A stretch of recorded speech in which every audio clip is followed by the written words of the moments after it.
गोमती के तट पर लड़े गए युद्ध के बाद सब अपने अपने रास्ते बढ़ चुके थे। जहां एक और जनरल रूट लूसीफर के साथ गायब हो चुका था, वहीं फ्रांसिस वैन हेल्सिंग का कहीं पता नहीं चल रहा था। ओमकार फ्रांसिस की तलाश में निकल चुका था और ड्रैकुला अनीता के साथ काशी की ओर बढ़ रहा था, जहां वो रामदास को छोड़कर आया था। हम बस काशी पहुंचने ही वाले हैं, मगर तुमने अब तक मुझे रामदास के बारे में कुछ नहीं बताया कि आखिर वो कैसा है और किस हाल में है। क्या राजा नागनाथ ने उसको ठीक कर दिया या फिर वो अभी? अनीता रामदास को लेकर चिंतित थी, लेकिन ड्रैकुला उसके किसी भी सवाल का जवाब नहीं दे रहा था। वो तो मानो किसी और ही दुनिया में खोया हुआ था और उसकी ये खामोशी अनीता को बिल्कुल भी पसंद नहीं आ रही थी। व्लाद, व्लाद, हेलो, तुम सुन रहे हो मैं क्या पूछ रही हूँ? Hello mister Vlad the impeller. वो नाम सुनते ही ड्रैकुला गुस्से से अनीता की ओर पलटा। उसके चेहरे के भाव साफ बता रहे थे कि उसे वो नाम बिल्कुल भी पसंद नहीं था। क्या बोला तुमने? लाइफ में कभी मुझे उस कर्स नेम से दोबारा मत बुलाना। I am not that person anymore, understood? Okay, गलती हो गई मुझसे। पर तुम भी तो कब से मेरी बातों को इग्नोर कर रहे थे। मेरे एक भी सवाल का जवाब देना तो दूर, तुमने तो ये भी एक्नॉलेज नहीं किया कि मेरी आवाज तुम्हें सुनाई दे रही है या नहीं। वो मैं कुछ सोच रहा था। एनीवे, क्या पूछ रही थी तुम? रामदास कहाँ है? और वो ठीक है ना? राजा नागनाथ ने उसका इलाज किया या नहीं? हाँ भी और नहीं भी। मतलब?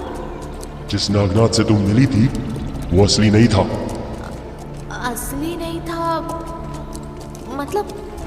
लंबी स्टोरी है, लेकिन मैं तुम्हें जल्दी बताता हूँ। जिस नागनाथ से हम मिले थे वो बलौर था, और बलौर के फोर्ट पर उसे मारने के बाद मुझसे असली नागनाथ मिला। बाकी उसने रामदास का ट्रीटमेंट किया है, लेकिन सिर्फ आधा। अरे बाप रे, ये क्या ट्विस्ट बता रहे हो तुम? नागनाथ ही बलौर था और असली नागनाथ बाद में मिला। व्लाद, मैं बहुत कंफ्यूज हो रही हूँ, मुझे डिटेल में बताओ। ठीक है, तो पूरी कहानी सुनो। और ड्रैकुला अनीता को उसके पकड़े जाने की बात की पूरी कहानी सुनाने लगा। उधर गोमती नदी के किनारे जौनपुर से कुछ दूर आगे सवेरा हो चुका था और आसपास के गांव के लोग नदी किनारे अपने अपने काम करने आ चुके थे। एक तरफ एक धोबी घाट पर कपड़े धो रहा था, तो वहीं से कुछ कदम दूर कुछ मछुआरे नदी में अपना जाल बिछा रहे थे। तभी अचानक उनमें से एक की नजर नदी के पानी में तैरती किसी चीज पर पड़ी। अरे देखो, क्या है वो? लकड़ी का टुकड़ा के ऊपर कोई है। ये तो कोई लाश लगती है। ये आई कहां से? तुम लोग खड़े खड़े बेवकूफों जैसी बातें क्यों कर रहे हो सकता है कि वो जिंदा हो। साधु बाबा ठीक बोलते हैं। चलो उसे किनारे लाते हैं। ये तो जिंदा है, सांस चल रही है इसकी। ये तो गोरा है, अंग्रेज लगता है। पर ये आया किधर से? अब क्या करे? करना क्या है, ये तो ससुर अंग्रेज है। उठा के फेंक देते हैं इसको वापस नदी में। कैसी बातें कर रहे हो भैया? गलत नहीं कह रहा हूं, ये ससुर हम पर अत्याचार करते हैं। इसको बचाकर क्या करना? वहां मौजूद अधिकतर लोग उस धोबी की बात से सहमत दिख रहे थे, लेकिन तभी साधु की आवाज गूंज उठी। कैसी बात कर रहे हो तुम लोग? वो अंग्रेज हो या कोई और, इससे क्या फर्क पड़ता है तो वो एक इंसान ही ना। हम एक इंसान को मरने के लिए कैसे छोड़ सकते हैं? काहे नहीं छोड़ सकते साधु बाबा? इन अंग्रेजों ने हम लोगों पर खाली जुल्म ही करना है। ये होश में आएगा तो हम पर हुक्म चलाएगा, हमारा शोषण करेगा। दुश्मन की जान भला क्यों बचानी? धोबी की बातों में अंग्रेजों के प्रति नफरत साफ छलक रही थी और अधिकतर लोग उसकी बात से सहमत थे। लेकिन एक बार फिर साधु ने उनको टोकते हुए समझाने का प्रयास किया। तुम लोग ऐसे नहीं समझोगे। चलो तुम लोगों को एक कहानी सुनाता हूँ। एक बार की बात है, एक साधु नदी के किनारे बैठे हुए थे, अपने ध्यान में लिए। तभी उन्होंने देखा कि एक छोटा सा बिच्छू पानी में गिर गया और डूबने लगा। साधु ने पूछा, इस बिच्छू को तो बचा लेना चाहिए, और बिना सोचे समझे अपना हाथ बढ़ाया और उसे निकालने लगे। लेकिन जैसे ही साधु ने बिच्छू को उठाया, बिच्छू ने उन्हें काट लिया। साधु ने दर्द से अपना हाथ झटका और बिच्छू वापस पानी में गिर गया। फिर भी साधु ने उस बिच्छू को निकालने की कोशिश की। दूसरी बार भी बिच्छू ने उन्हें काट दिया। यहाँ तक कि तीसरी बार भी वही हुआ। पास में एक और आदमी ये सब देख रहा था। उसने कहा, बाबा, आप क्यों बार बार उस बिच्छू को बचाने की कोशिश कर रहे हैं? वो तो आपको बार बार काट रहा है। लेकिन साधु ने उसकी बात का कोई जवाब नहीं दिया और उस बिच्छू को पानी से निकाल कर ही राहत की सांस ली। जानते हो उन्होंने ऐसा क्यों किया? क्या मालूम बाबा, आप ही बताइए। क्योंकि बिच्छू की फितरत थी काटना और साधु की फितरत थी मदद करना।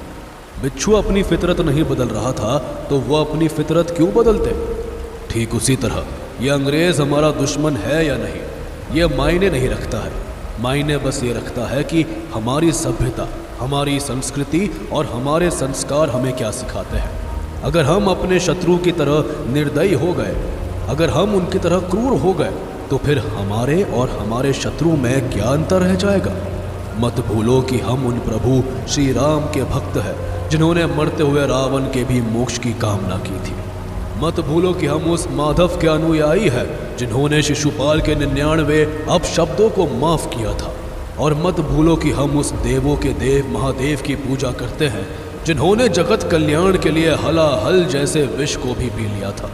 उस साधु की बातें सुनकर सभी के भीतर का क्रोध पल भर में शांत हो गया।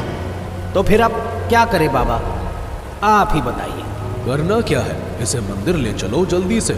इसे दवाई और प्रार्थना दोनों की जरूरत है। हाँ हाँ, चलो चलो, जैसे बाबा ने कहा वैसे ही करते हैं। उस अनजान अंग्रेज के बेहोश जिस्म को लोगों ने उठा लिया और मंदिर की ओर लेकर चल दिए। और ये नजारा देखकर साधु के चेहरे पर एक मुस्कान साफ दिखाई दे रही थी। नदी में से जिस आदमी को बचाया गया था, उसे ढूंढता हुआ एक इंसान नदी की धारा के साथ साथ आगे बढ़ रहा था। उसके कदमों में रफ्तार थी और चेहरे पर चिंता। अभी तक पादरी का कोई नामो निशान नहीं मिला है, पर मेरा मन ये मानने को तैयार नहीं है कि वो नदी में डूब गया है। मुझे विश्वास है कि वो कहीं ना कहीं तो जरूर मिलेगा। ये क्या? चलते चलते ओमकार के कदम अचानक रुक गए, क्योंकि सामने सड़क के बीचों बीच करीब 8 फुट लंबा एक काला जहरीला नाग अपना फन उठाए खड़ा था और फुफकार रहा था। ये अचानक किधर से आ गया? और ये मेरी ओर ऐसे क्यों देख रहा है? अरे नागू भैया, मैं तो आपकी ही टोली का हूँ। मेरा मतलब मैं भी आपकी ही तरह भगवान भोलेनाथ का भक्त हूँ। अब इसी बात पे रास्ते से हट जाओ और मुझे आगे जाने दो ना नागू भैया। अरे यार, ये तो बहुत गुस्से में दिख रहा है। मुझे नहीं लगता कि ये रास्ते से हटेगा। एक काम करता हूँ, किनारे से निकल जाता हूँ। ये सोचते हुए ओमकार उस आधी कच्ची आधी पक्की सड़क के किनारे से निकलने के लिए आगे बढ़ा। लेकिन अगले ही पल उसे अपने पैर वापस खींचने पड़े, क्योंकि नाग ने उसकी दिशा में पलटकर फिर से वार कर दिया। अरे नहीं, ये तो मुझे आगे जाने ही नहीं दे रहा। मगर क्यों? नाग ऐसे तो नहीं करते। कहीं ये मुझसे कुछ कहना तो नहीं चाहता? नागू भैया, मैं कहीं नहीं जाऊंगा। आप बोलो, क्या बात करनी है आपको मुझसे? बोलते बोलते ओमकार सड़क पर घुटने के बल बैठ गया और नाग की तरफ देखने लगा। उसके ऐसा करते ही नाग ने अपनी बाईं तरफ देखा, मानो कोई इशारा कर रहा हो। ये इसने मुझे कोई इशारा किया क्या? लगा तो बिल्कुल वैसे ही। नागू भैया, आप मेरे को कहीं ले जाना चाहते हो क्या? ओमकार के उस सवाल का गजब असर हुआ। नाग ने अपना सर ऐसे हिलाया मानो हां कह रहा हो। अरे दादा रे, इसने अभी हाँ बोला क्या? हाँ ही बोला है। ठीक है नागू भैया, चलो, आप जिधर बोलोगे मैं चलूंगा। अगले ही पल उस नाग ने अपना फन नीचे किया और रेंगते हुए अपनी बाईं तरफ चल पड़ा।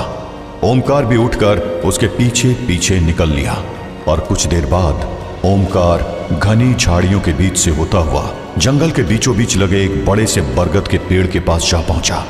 और वहां पहुंचते ही ओमकार को सारा माजरा समझ में आ गया। मैं सच में बहुत बेवकूफ हूँ।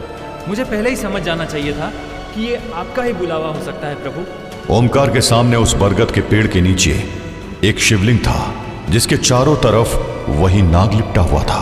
ओमकार उस शिवलिंग के आगे नतमस्तक हो गया और तभी उसे कदमों की आवाज सुनाई दी और जैसे ही वो उठकर पलटा वो हैरान रह गया। आप